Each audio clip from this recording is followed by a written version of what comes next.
I wake up this morning and I see a tweet storm from one Jon Jones. He loves to tweet through it, especially late at night. And it's late for me, but I think it was like 11 o'clock on the West Coast. I believe he was in Vegas because he was at the event on Saturday at the Apex. There was the one tweet about the bitch line that he was upset about, but the tweet about the fans calling him a duck and then he'll remain the GOAT, I thought was really interesting. And this was coming off of the interview with Kevin Iole that came out, I think, on Thursday, where everyone got their panties in a bunch. Do we have the tweet here so I can read it? I believe it's the one where we have the video. No, it's not a video. It's a tweet where he says that I'm not talking about the Iole video just yet. There's a tweet from last night where he says that you guys keep talking about, we have like all the tweets. We went through them. The ones from yesterday from Jon Jones. I could pull it up here.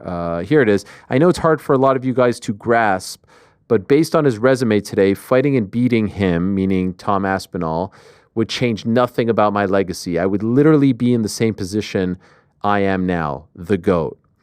And I think this really sums it all up. The clip that I'm talking about, and I will weigh in on this clip in a moment, because to a degree I understand where Jon is coming from, and it kind of speaks to the problem here. This is the clip with Kevin Iole from last week where he talks about essentially the same type of thought process. Hey, this does nothing for me. Take a look. And will you defend your belt against Aspinall, who has the interim title? More than likely not. More than likely not. I feel like Tom Aspinall is, I don't want to say nobody, but he just hasn't proven anything. He hasn't done anything. And I understand that. I mean, he won his belt against Sergey. Sergey just got slaughtered by someone else. So it's just like, I'm not here to gamble someone else making a name off of me. I'm here to compete against the guys where when we look back, 10 years from now, it'd be like Jon Jones fought this guy and that guy and this legend and this champion and this champion. If there were to be a fight of a guy that's still on our UFC roster that would be not only financially worth it, but legacy worth it, it would be Alex Pereira. So everyone went crazy over this clip, and I actually like this version of Jon. I think Jon is just messing with us. I think he's just playing. The kids like to call it trolling. I think he knows that Aspinall is going to react. I think he knows we're going to react. I think he knows everyone's going to react except for Alex Pereira because he's somewhat oblivious to all of this and he hangs out with Roman Reigns.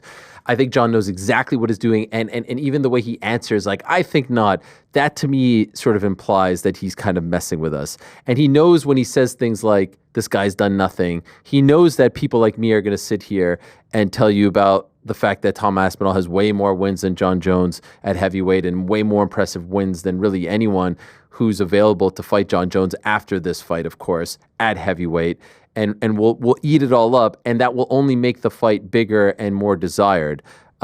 Just in case you need a little refresher, Jake Collier, Alan Badeau, Andrei Arlovsky, Sergey Spivak, Alexander Volkov, the Freak lost to Blades, Tybura, Pavlovich, Blades. He mentions Pavlovich getting smoked. Pavlovich lost a decision to Alexander Volkov. He didn't get knocked out or anything like that. And, that's a loss, and it is what it is. I don't think it diminishes Sergey Pavlovich. But if you go back to the tweet from last night, people like to bring up the fact that there was once a time where Jon Jones was 23 and he fought Shogun Rua and he fought Rashad Evans and he fought Lyoto Machida and he fought Rampage Jackson and he fought Vitor Belfort. Those guys fought him, and now he's refusing to fight the guy in his position. It's not exactly apples to apples, but I understand why people bring it up. Those guys fought him. They did the job. It's now time for him to return the favor. That's what people are saying. And that's typically how this goes. The difference is those guys weren't sitting on undefeated records. So I actually understand where Jon is coming from. I understand that Jon is saying, like, look, I probably have 2 or 3 more fights max. I need to be calculated. I need to be smart. I need to be cerebral. I need to pick and choose my fights wisely. That's why he wanted the Stipe fight. There's a legacy attached to Stipe. Stipe's around the same age as him, and that's why a Pereira fight right now, there's a legacy attached to that because he's so hot, et cetera, et cetera.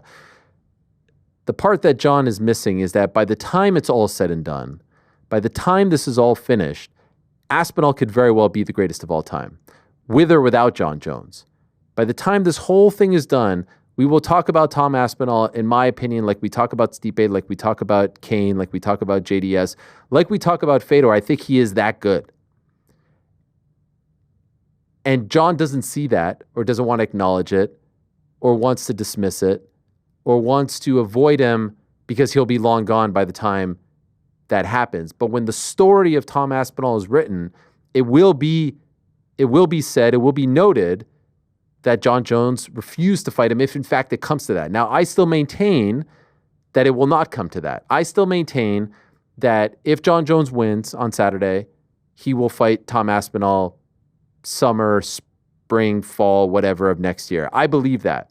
That's what I feel. That's just a feeling thing. That's not in writing. There's no contract. There's no nothing out there.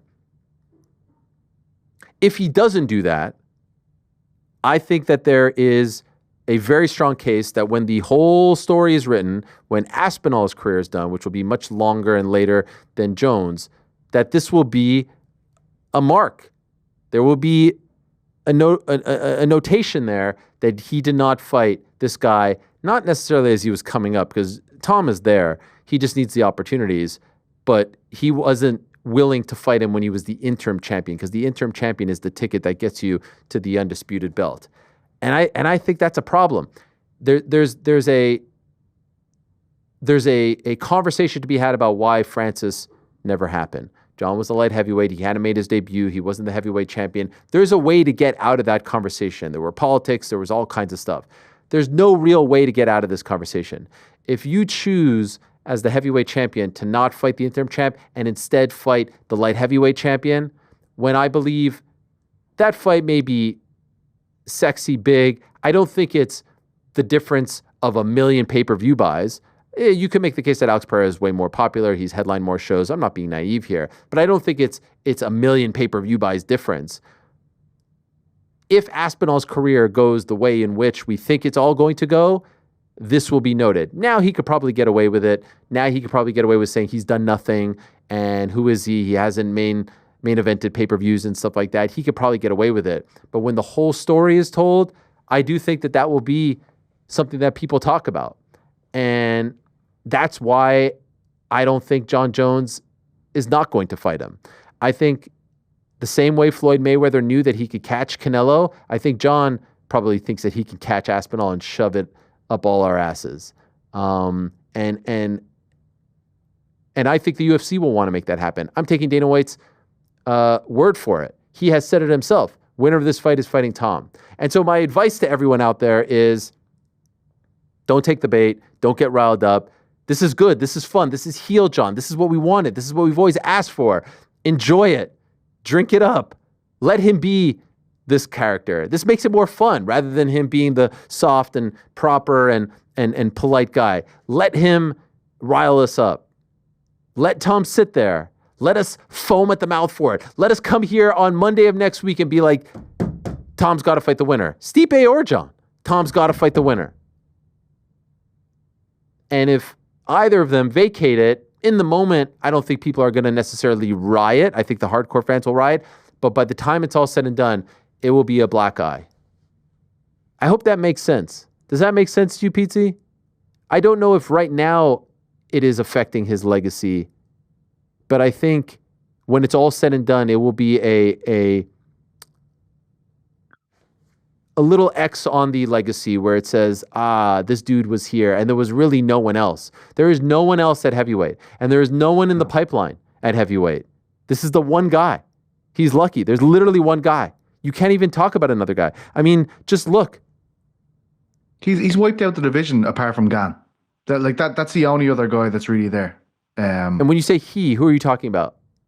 Aspinall. Yeah, but I'm just saying, it's not even like you could say, oh, there's another guy. Because some people say like, oh, there's always going to be a guy. There's always going to be a guy. This is the top 10 at heavyweight right now. Aspinall won, obviously. Gan, Jones beat him. Volkov, Pavlovich, Blades, Almeida, Spivak, Stipe, Tybura, Jairzinho. No one's asking for any of these fights. No one wants any of these fights. No one's going to demand any of these fights from now until 3-4 years from now by the time Jon is done. There's one guy left.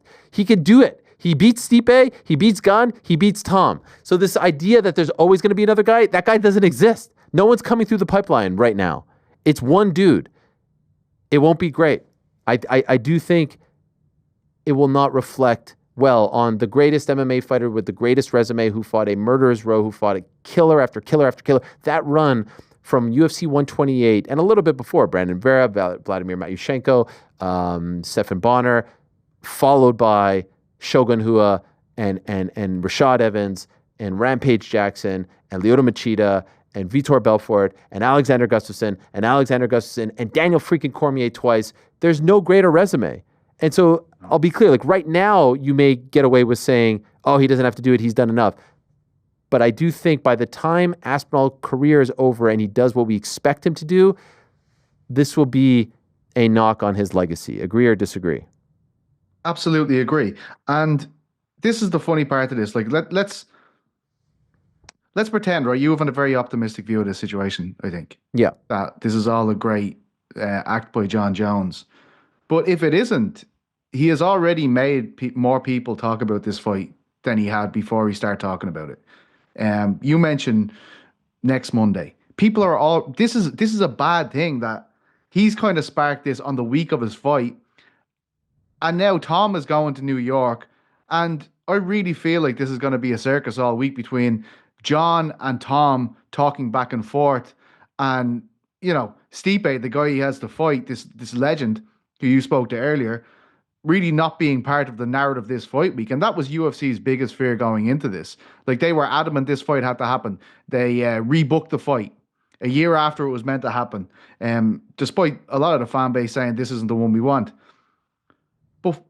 But the issue here is Tom Aspinall as backup fighter feels completely symbolic at this point. If we aren't taking the optimistic view that you are, like it means absolutely. Like, why are they traveling over to New York on Tuesday? The Aspinall, the group, like it feels completely redundant. I can honestly see this ending with another person falling out with the UFC. Let's not forget, Jon was the guy back in 2020 or 2021 trying to move up the heavyweight. And it was his name that was being kind of tarnished by this situation where he wanted Deontay Wilder money to fight Francis Ngannou. Obviously, Francis as well had his issues with the UFC, but that was a fight that everybody wanted to see and the UFC couldn't get it across the line. And that resulted in the UFC, you know, having bad feelings towards the fighter. I feel like if this can't happen, they certainly won't be willing to take the blame for it. They've made Tom Aspinall an interim champion, which means he is eventually going to unify the title.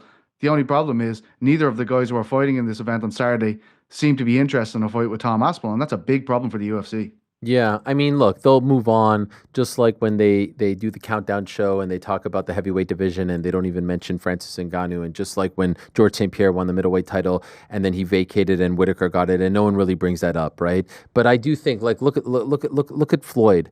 When we talk about Floyd and his career, certainly like the Money May part of his career, one of the first fights that people bring up is the Canelo win, right? And so at the time, Canelo was legit, you know, obviously a start, but like that fight was like 10 years ago now, if not more.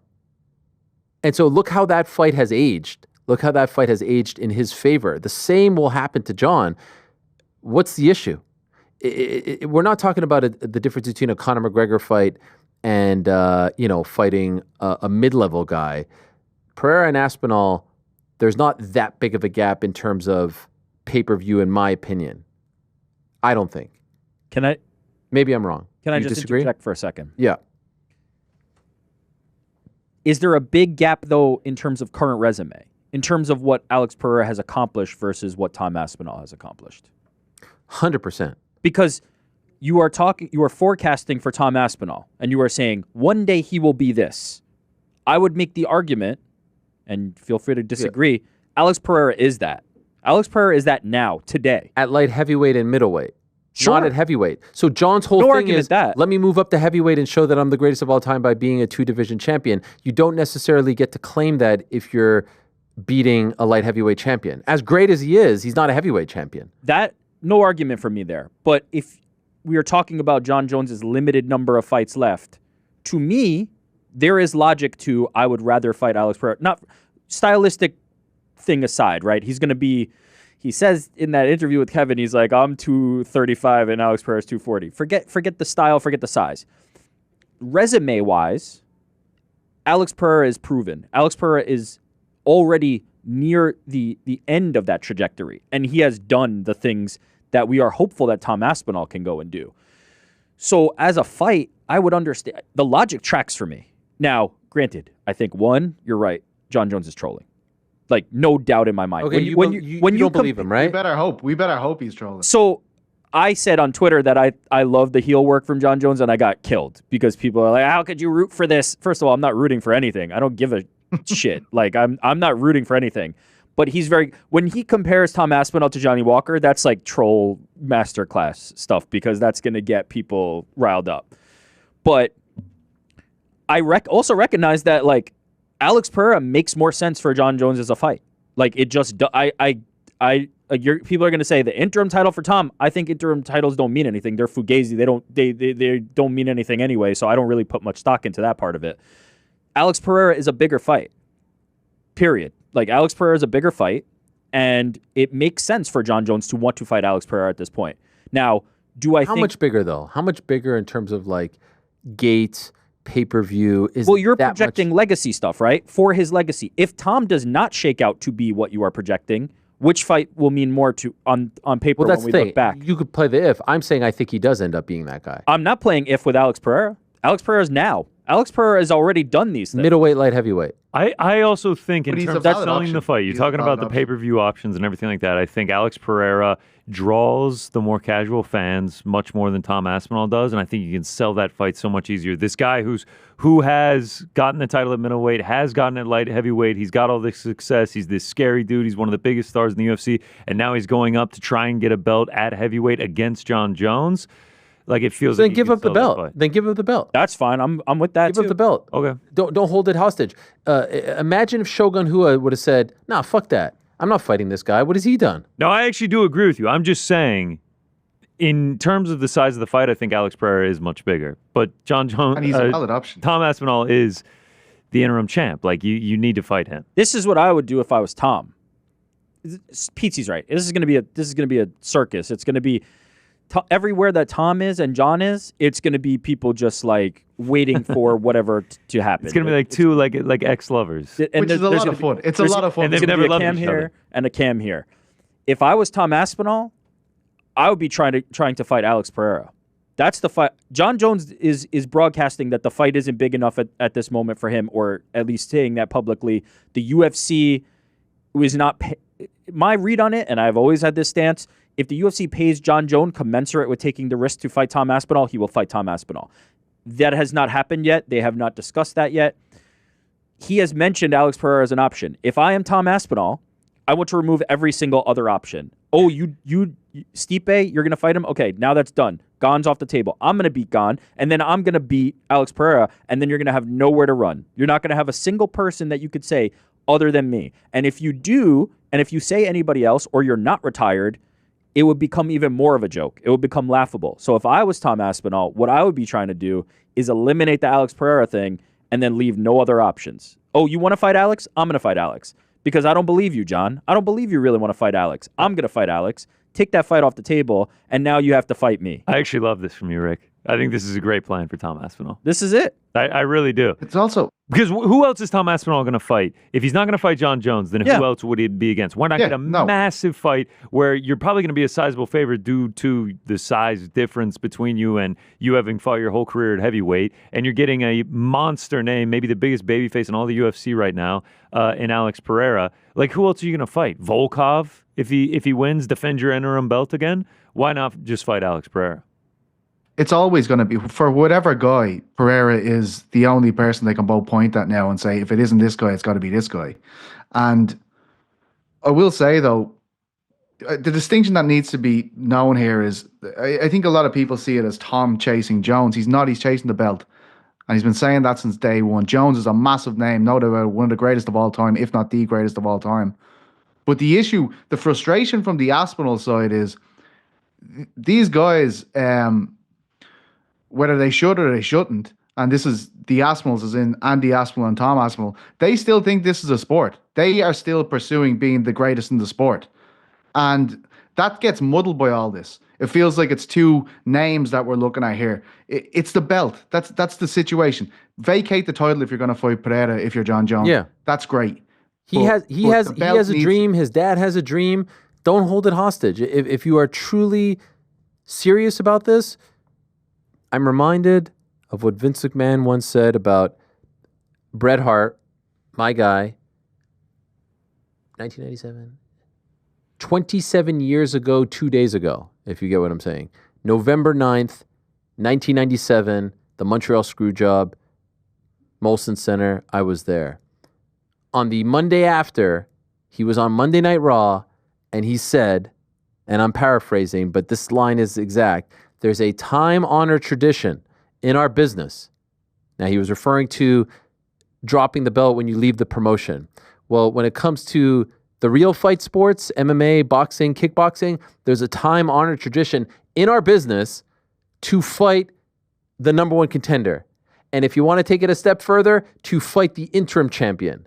That's the way it goes. That's what Shogun did to Jon, and that's what every single other champion has done for the interim champion, and on and on and on it goes. And sometimes it's not favorable, and sometimes it's not, the biggest money fight, and sometimes you're at the end of your career, and sometimes you don't think that this guy is on your level, but that's the way it goes. GSP fought guys, Anderson fought guys, BJ Penn fought guys, Demetrius Johnson fought guys, and on it goes. He's not above that. Just because he has this desire to retire undefeated and as the GOAT and whatnot, it's an amazing thing. And his longevity is to be celebrated. The naysayer would say, you have fought once since 2020. That's what the naysayer would say. But the optimist would then say, you know what, maybe it was better for his body. He stayed out of trouble. God bless. The longevity is incredible because none of those guys are still in the sport anymore. But there is a time-honored tradition. If you are the champion, you do what's best. You don't get to pick and choose. You don't get to fight the light heavyweight champion because that's the bigger fight right now. He's got his own stuff to worry about. And after Tom Aspinall, guess who's there? Alex Pereira. We're one fight away from that being a thing. You beat Stipe, you beat Tom, the Pereira fight is even bigger. You don't fight Tom, you don't get to call yourself champion. And the UFC made this mess last year when they made this for the interim belt. If they allow this to continue, it makes a mockery of that heavyweight title. When he won the heavyweight title against Ciryl Gane, I watched it last night, the announcer said, undisputed champion. He is not the undisputed champion. He is the disputed champion at this point. He's the disputed champion because there's a guy named Francis Ngannou who still hasn't lost at heavyweight. And he's the disputed champion because he will not fight Tom Aspinall. If this is where we're going, if this is truly where we're going, which again, I will say after all of this, I still believe he fights him. But if we're going to take his words truly at face value and say, okay, he's actually telling us the truth, he will be the disputed champion and he should relinquish the belt. Or one step further, the UFC should do what they did to Conor McGregor, right? When it did not make any sense for business, they took the belt away from him. They took the belt away, the 145-pound title. Why don't they do it here? There is a time-honored tradition, and I will maintain that the win will look great on his record today, and it will look much better in 5-6 years if Tom Aspinall ends up being who, at least I think, he will end up being. And so I don't know if it ruins his legacy in June if he fights someone else or July. But I think in the end, it will age beautifully. And I would love to see it happen. I don't think, I don't know what do you guys think? What is the line for that fight? I don't think this is like a cakewalk for Tom Aspinall. I don't think he's an 8-1 favorite. You're saying that the win will age beautifully, but what would the loss do? Yeah. That's the risk. The loss does not age beautifully. Yeah, no loss age. Guess what? If he loses to Stipe, that won't age beautifully either. Well, then we're not having any more conversation. No, but the point is, if you're that worried about the losses, then stop fighting. But Tom is the most dangerous, no? I think you're making that argument. Pretty damn dangerous. Can I ask you three lads, do any of you think that if Stipe or John's pull out, no, they're not. They get injured Tom this week. Do you think? No. I mean, by the way, That's Stipe did ridiculous. say it. Stipe did say it kind of in the interview. He was like, if something happens, then I'll have to deal with him then and all that. I will say this. I think if Stipe is forced, if something, God forbid, happens to Jon, I think Stipe does it. If they keep the money the same, which I would think at this point they do. I don't think they were going to. But if they keep the money the same, at this point, man, like Stipe, we know Stipe's at the end of the road. He could say it, he could not say it. You get to walk home back to your, suburban life very happy. Like he's making more on Saturday than he'll probably make for several years as a fireman. So I do think he takes it. And I don't think he is clutching on to anything. He already lost. He's not the champion. He's not holding on to an undefeated record. Jon Jones, for all intents and purposes, is undefeated. He's never been beaten. And so Jon is being very crafty with that right now. And he's earned the right to be. You make it this far undefeated, you've earned the right to be. But I do think that there's a cycle here. There's a thing. And there's a cycle for sure. And this will be part of the story.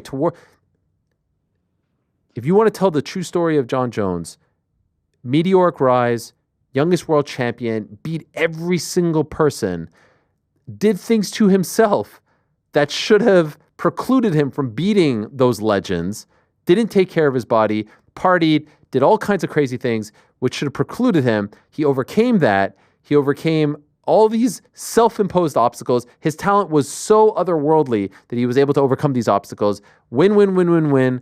Towards the end of his run as a light heavyweight, he was lacking motivation. He was fighting down to the competition. He squeaked by against a couple people. He almost slipped up against Anthony Smith. It was a little too close against Thiago Santos. It was a little too close against Dominic Reyes. And then he didn't fight for 3+ years. And then he won that fight, and then he got hurt, and then he fought a guy who had not fought for quite some time. And then he, if it ends up being, he refused to fight the number one guy and the interim champion. That's the whole story. And so the front end looks way better than the back end, if we're being honest. People have short-term memory. They probably will look at the whole resume in 50 years and be like, damn, that was pretty good. But those who know, those who lived it, will say, but yeah, towards the end, there were a couple things. Listen, end of the day, no fight career is perfect. There's all kinds of marks. There's all kinds of things you could say. It's never black and white. It's never perfect. Who loves GSP more than me? I think Johnny Hendrick beat him at UFC 167, I believe it was. So nothing's perfect. Nothing is perfect. Nothing is absolute. But I do think this is part of the story now. And I don't necessarily think it was. When he fought Ciryl Gane, Aspinall wasn't breathing down his neck. When he fought Ciryl Gane, Francis was gone. So we all had to move on. And even when he was fighting Stipe in November of last year, it wasn't quite the same. Since then, Tom has starched two of the best heavyweights in the world, Pavlovich and Blades, rather easy, like literally in 120 seconds or whatever it is. This has to happen. And I think it does happen. It has to happen, for sure. I hope you're right, because I feel like we're inevitably headed towards a scapegoat situation where one of these guys wants Deontay Wilder money and the other guy is afraid to fight killers or whatever happened last time. I think that's what it feels like to me. I fully think that Jon Jones wants to fight Alex Pereira. And honestly, what Rick said is right. I get it. He's a huge star. I don't want to see that happen, but I'd understand it. But I think to say there's no one else, it's crazy as long as Pereira's there saying he wants to fight a heavyweight. Is this for Jon Jones and Tom Aspinall to even decide, though? Is this not the UFC's dilemma? It can. Well, that's what I mean. I understand what you're saying. Every conversation about Francis Ngannou and Jon Jones, and we've gone back and forth. They wanted to fight. They didn't want to fight. The same thing is happening again. If the UFC pays them both the commensurate money to fight, would they not fight? I struggle to believe it's not a money thing for Tom, as you know. Tom's taking that fight the tomorrow. Easier side. But if by the way, you bring up a good point. But the thing is, no one in the UFC is calling for Pereira versus Jones, to the best of my knowledge. So because he's playing, but I'm saying because he's playing matchmaker, that's why the attention goes away from the UFC, and it's like, hey, John, if you're really getting the pick of the litter here, because let's be honest, it seemed like he got the pick of the litter with the Stipe fight, right? Yeah. Then yo, what are we doing? You know what I mean? Yeah. But that's why I say take Dana's word for it. Dana told us, when did he say? He said it at the presser, right? The slap fighting one. He said, this is the plan. The world wants to see this. Let me put it this way. Would it shock you, though, if ultimately the UFC just doesn't pay the amount that it would cost to make this fight? Because that's what I in my bones believe happened with Francis Ngannou and would happen here. That's what I think as well. I believe Jon Jones can be convinced with the right sum of money to fight any person on God's green earth. Agree. Man. I hope not. I think that zero means a lot to him. And I think that I'm not suggesting that a Pereira fight would be cheaper, but like I think Tom Aspinall is the riskiest fight. No doubt. I think does anybody here in this conversation disagree? I think Tom Aspinall is the riskiest fight that anybody, Jon Jones included, could take right now at heavyweight. Honestly, I don't. Pereira is such a high-level striker, and Jon, I mean, I think Dominic Reyes beat Jon Jones 4 years ago. It wasn't like he out-wrestled him. And by the way, adore Tom. Tom got tagged by Curtis Blades. Did he not? Real quick there. I think Alex Pereira is a real problem. Like, I don't think he's going for the easier fight with Pereira. I really don't. I do, but I'm with you. I think there's degrees to it. Like, I don't think Alex is the cakewalk that people think when they imagine this. No way. I just think Tom poses more problems, right? Alex has one problem that he poses, which is if you are within range of Alex Pereira's punches, you're probably going to sleep. That's a real problem to have. With Tom, he has that plus the jiu-jitsu, plus what happens if Jon tries to take him down and he can't. I think Tom is the tougher problem to solve, but I'm with you that I don't think Alex Pereira is some cakewalk as has been described. I think they're both dangerous problems, but I don't believe that there's if the money is on the table, I don't believe Jon Jones would not take the fight. These are all good problems to have. When Jon came back and Francis was gone, it was like, all right, what is out there? Look, like Pereira wasn't exactly where he is today. Aspinall wasn't where he was today. And so these are all good problems to have. Let's see how it plays out. Thanks for watching this video. Hey, before you go, do me a favor, hit that sub button, give us a thumbs up, hit the little bell thingy as well. Leave us a nice comment or two. We appreciate you all very much.